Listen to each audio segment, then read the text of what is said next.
ఎన్ని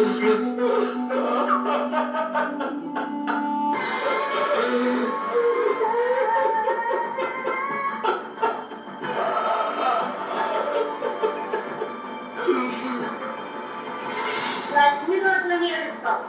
ఎన్ని రోజులని పుసులు పుసులు ఈ కూతురు శవాన్ని భద్రపరచగలవు? నా కూతుర్ని తిరిగి బతికించుకునే మార్గం దొరికే వరకు ఇలా చేస్తూనే ఉంటారు. నీ కూతురు దీర్ఘాయుషు పొందే మార్గం నా దగ్గర ఉంది.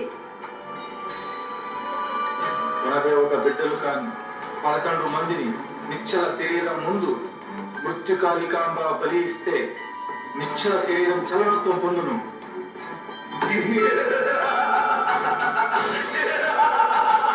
నా బిడ్డ బతుకుతుంది, నా బిడ్డ బతుకుతుంది.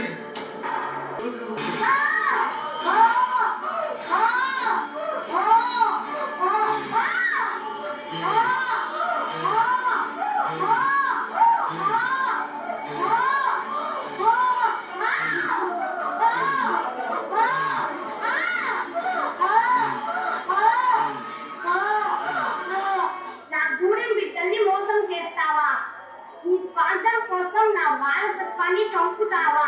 ఇదే నీకు చివరి రోజు. రాక్షస సంహారం నా చేతుల్లోనే. అమ్మా తల్లి, నన్ను క్షమించమ్మా. నా కోటకు ఇలా చేశానమ్మా.